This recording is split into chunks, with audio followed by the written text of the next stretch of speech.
Om Namo Bhagavate Vasudevaya. Bhagavad Gita as it is, chapter 11, texts 28 and 29. Yadha nadinam bahavombuvegaah samudramevabhimukha dravanti tadha tavami naralokavira vishanti vaktrani abhivijvalanti. So Arjuna says, Yadha, just as nadinam bahavo ambuvegaah, these rivers, bahavo with their waves, many waves, bahavo ambuvegaha, samudram abhimukhaha dravanti. They are flowing towards, they're running towards this ocean. Tadha, similarly, ami naraloka viraha, these kings of the human society,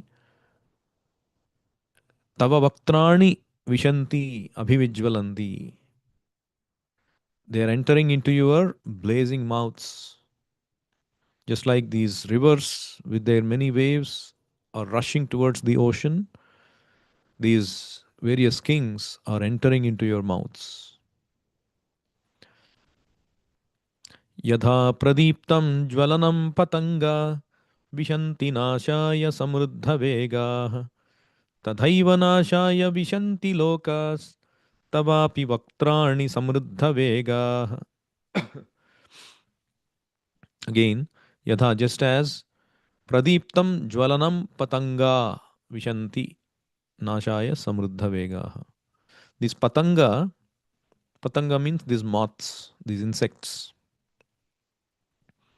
They are samruddha vegaha, very fast. They are entering into pradiptam jvalanam. Pradiptam jvalanam vishanti. These moths are very fast. They are entering into this blazing fire for getting destroyed. Nashaya. Tadha eva. Similarly, nashaya for same destruction. These lokaha tava vaktrani vishanti samruddha vegaha. These people, they are entering into your mouths with full speed for the purpose of getting destroyed. So this is very symbolic of how people live by trying to enjoy the senses. In the sense, these moths are attracted by the light.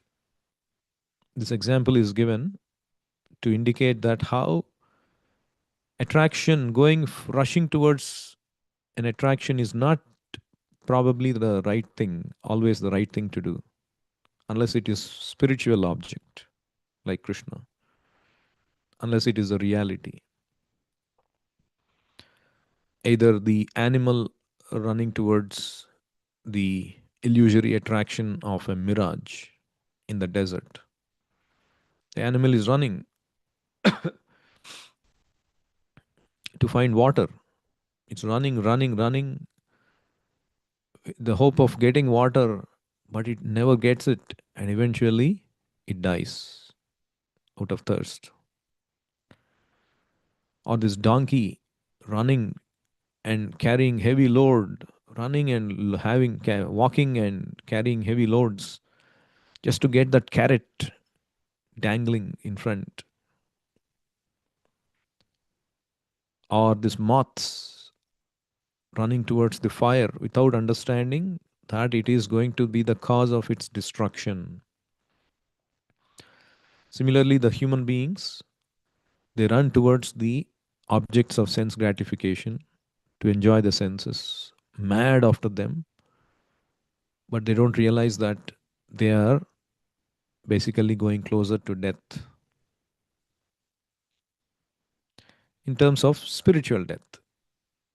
Because having obtained this human body, by engaging in sense gratification, they are going to go down into an animal species, which is basically a spiritual death. Before we honor prasadam, there is a standard prayer we chant. If you come to temple, you would have realized. Mahaprasade Govinde Nama Brahmani Vaishnave Swalpa Punyavatam Rajan Vishwaso Neva Jayate. And then comes Sharira Avidya Jal Jodendriya Tahekal. This is a prayer composed by Bhaktivinoda Thakur, our Acharya, one of our previous Acharyas. So he says this Sharira is a Avidya Jal, is a network of illusion.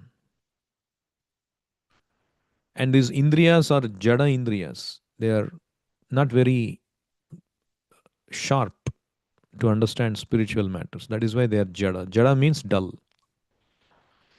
And these senses are Tahe Kal. They are dragging us towards death. Just like these moths are rushing towards the fire and eventually succumbs to death. That is why Krishna says, Yehi samsparshaja bhoga dukkhayo naya evate adiyantavantah kaunteya nateshu ramate buddha. One who considers happiness to be samsparsha. Samsparsha means which is arised out of touch sensation, sparsha. Our senses touching the sense objects. Either my eyes looking at a particular form, my eyes are touching that form, or my skin touching a object, like you are scrolling your phone. So pleasurable, and you keep on scrolling. Samsparshaja bhoga. You are thinking you are enjoying bhoga. But dukkha the more you do that, the more it causes distress. Why? Because you are wasting time, firstly, without doing what is needed to be done. And then you are looking at all the illusory happiness that people are posting. They are only posing in front of the camera. Hey, I went there. But we don't know how much they are struggling in order to do that. But in front, they put up a face. And we think, oh, everybody is happy, I am miserable. I want to be like that. In order to attain something great, you have to work so hard. Like people, these kids, they get carried away when they look at these sports players. Oh, I want to become an NBA star and earn millions.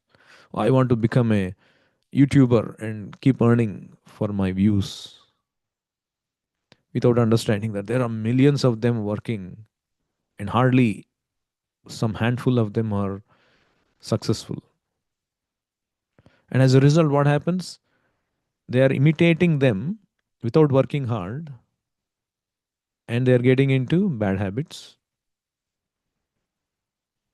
And as a result, they won't attain success. Distress. So this is the result of samsparshaja bhoga. If you are addicted to bhoga based on samsparsha, the result is distress. Like you keep on scratching your skin. What will happen? It will eventually cause damage to the skin. And then there is distress. The itching is good. Itching produces some nice enjoyment. Or you're, you know, rubbing that itch. It produces some sense enjoyment in the beginning. But eventually it leads to distress. So if your senses are keeping on engaged only in sense gratification, you will not be able to understand the spiritual subject matter. So once there was a new hire. He was hired. They were making these candy making factory. So his this new hire job was, the manager gave him the job and explained him what to do. So their division has this task. They have to go to the ingredients, they get all the ingredients to make this candies. And they have to take a designated bowl that is given to them and collect all the, metallic, any metallic objects that come in the ingredients which are dangerous, all the iron and other things that could be present along with the ingredients. So this team would go every day and start collecting that waste, small particles. So, but after 1 week, this manager observed that this new hire, he was unable to collect anything, any waste, whereas others were able to collect. So he finally decided to observe what this new hire was doing. And then he found out that this new hire was using a bowl that he brought from his own home. He thought he will get a fancier, bigger bowl. What they are using is not sophisticated, the designated one that is given. And then the manager called him and then he said, "You know why we ask the employees to use this designated bowl?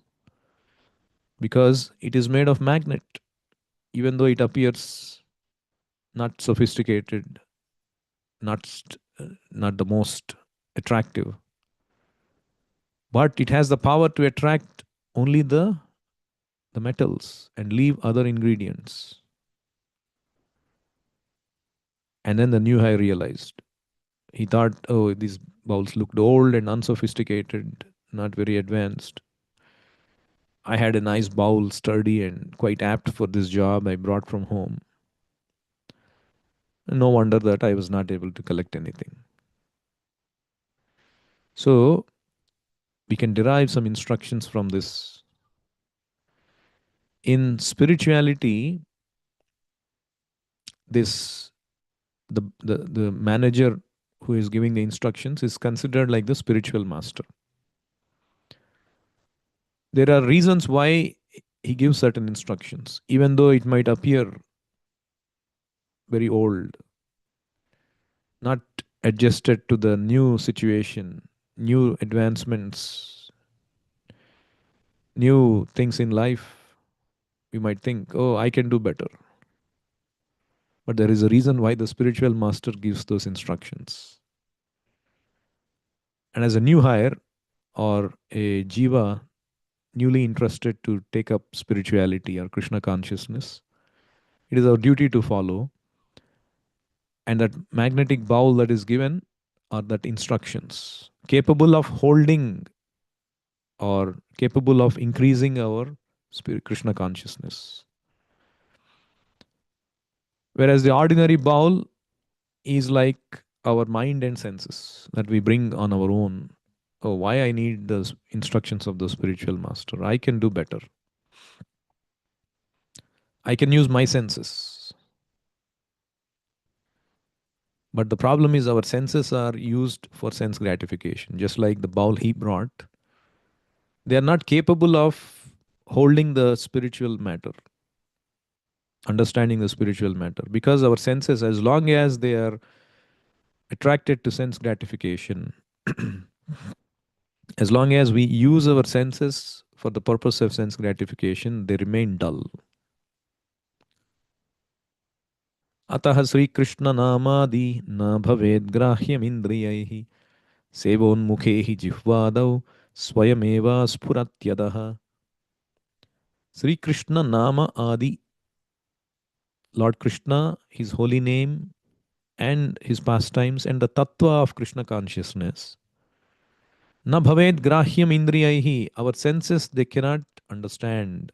Our mundane senses cannot understand. Then how we can understand? Sevon mukhehi, by engaging the senses in service of the Lord, according to the instructions given by the spiritual master. Then Krishna can reveal and we can understand Krishna Tattva with those senses.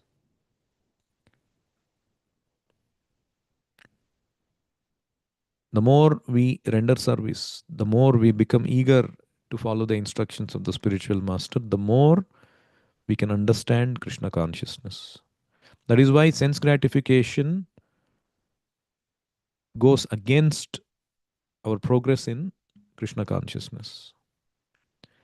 Sense engagement is different from sense gratification.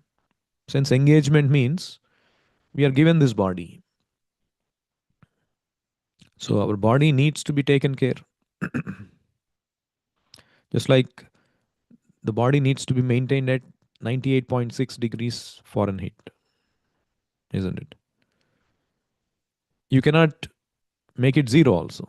Your body don't function, doesn't function. But you cannot increase and make it 102, 103, 104. So going after sense gratification more and more is like increasing the temperature of the body. It's a diseased condition, eventually leads to distress. Whereas completely zeroing the sense engagement is like trying to bring it down to zero. No, we do need to maintain at 98.6.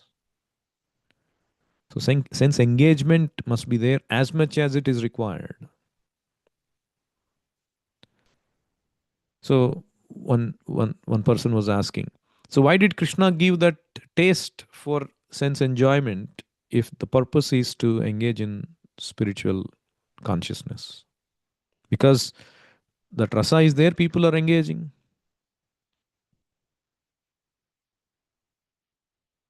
Otherwise, people wouldn't engage in sense gratification.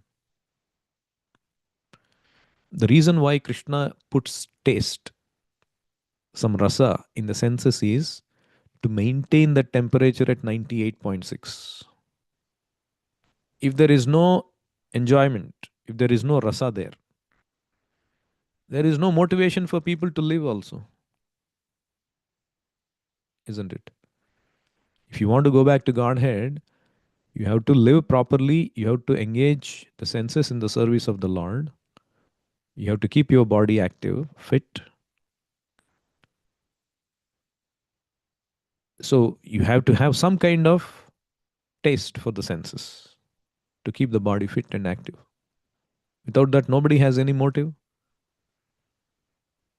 Even the material world, for example, to create progeny, there needs to be some kind of rasa in that union between male and female. If there is no rasa, there is no progeny. This material world cannot function. There are a lot of jivas, they want to come to the material world. How will they come? By means of progeny. So if there is no taste kept rasa in that, there is no material world. So it is given for a particular purpose, but we should not misuse it. Just like salt. What is the purpose of salt? To give taste to anything that we cook. There is a purpose to the salt. But just because salt is giving taste, can we eat only salt? Or keep on putting more and more salt? Firstly, it will spoil the taste. Secondly, it will cause disease. Similarly, when we engage the senses more than what we require, we lose the taste. Consider any example: eating, sleeping, mating, defending. Anything you do more, it'll only, it's a law of diminishing returns. And the more you keep on doing, trying to squeeze more, the more distress. So that is why some taste is also kept for maintaining our body healthily. But we should not overuse it. Krishna says in 17th chapter of Bhagavad Gita, Manah prasadah saumyatvam maunam atma vinigrahah bhava samshuddhirityetat tapo manasamuchyate. So there is something called austerity of the mind, which is manah prasadaha, to always find satisfaction in the mind, to always be satisfied with what one has. Saumyatvam means straightforward, simplicity, without duplicity towards others. Maunam, maintaining that gravity of thought. Atma vinigraha, self control, not going after anything and everything. And bhava samshuddhihi, purifying our thought. This is called tapo manasam uchyate, this austerity of the mind. So there Prabhupada mentions that to make the mind austere is to detach it from sense gratification. It should be so trained that it can always be thinking of doing good for others. The best training for the mind is gravity in thought. One should not deviate from Krishna consciousness and must always avoid sense gratification. To purify one's nature is to become Krishna conscious. And now comes the important part. Satisfaction of the mind can be obtained only by taking the mind away from thoughts of sense enjoyment. The more we think of sense enjoyment, the more the mind becomes dissatisfied. See? Quite opposite to what we do in this world. Our in the present world, satisfaction of mind, we are trying to think always about sense enjoyment. How I will enjoy like this tomorrow, today. Instead of living in the present, we are living in the future.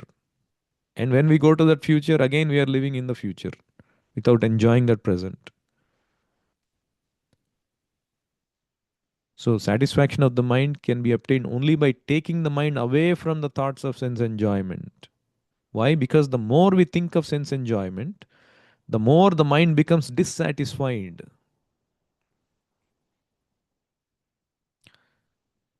Example, during our college days, we were in hostel. So, hostel food, it's not that great, not very palatable. But during festival times, which is typically once in a month, at best two in a month. So they give a special feast.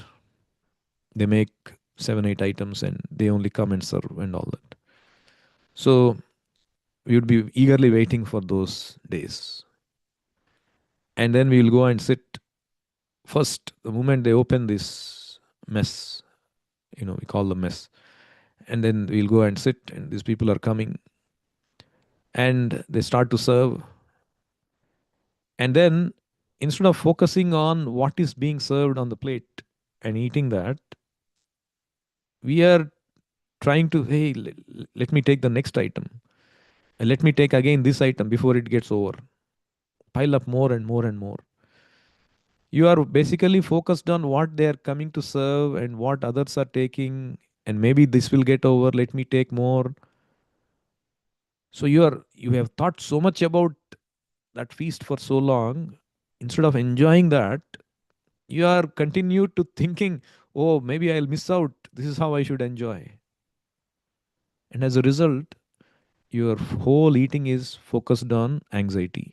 You are not purely tasting it. I used to actually feel it.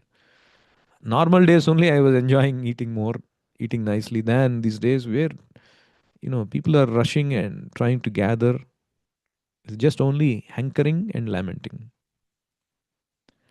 It's never being in the present.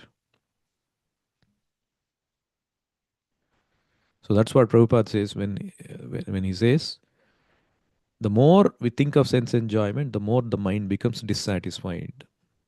In the present age, we unnecessarily engage the mind in so many different ways for sense gratification. And so there is no possibility of the mind's becoming satisfied. And then Prabhupada says, the best course is to divert the mind to the Vedic literature, which is full of satisfying stories, as in the Puranas and Mahabharata. One can take advantage of this knowledge and thus becomes purified. So it's about practice. Today I'm not used to doing that. Therefore, I think, oh, it is a great austerity. Chanting, I'm not used to doing that. Oh, it's a great austerity. Waking up early, great austerity. Hearing a lecture, oh, great austerity. Reading about Krishna consciousness, great austerity. But once you start doing that, then you will start realizing pleasure.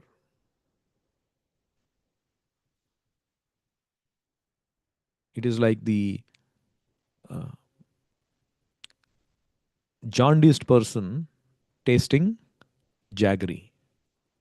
It's a very austerity for him.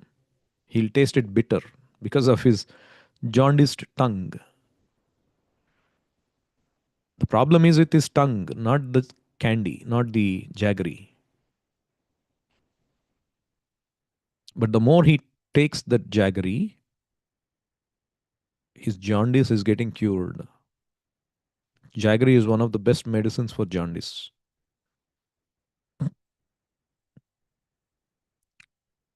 Tvam anadaraadapi स्यात् कृष्णनाम चरिताति सितापि अविद्या पित्तोपतप्त रसनस्य न रोचिकानु किन्त्वादरादपि अनुदिनं खलु सैव जुष्टा स्वाद्वीक्रमाद् भवति तद्गदमूलहन्त्री. The more you take, the more your disease is cured, and then you start to relish that jaggery. Oh, how sweet it is. So the senses need to be cleansed of its disease. Then we can taste that real nectar. Right now, we are trying to taste that illusory nectar and rushing towards that fire. But there is the real nectar somewhere in the spiritual world in the form of Krishna's holy names. And when the senses are cleansed of the dust, we can really taste that. And then you cannot give it up once you start tasting that. That is the sadhana. That is why we have to do sadhana. Whether we like it or not, just like the jaundiced person, whether he likes it or not, he has to take it. We'll stop here. Anyone has any questions or comments?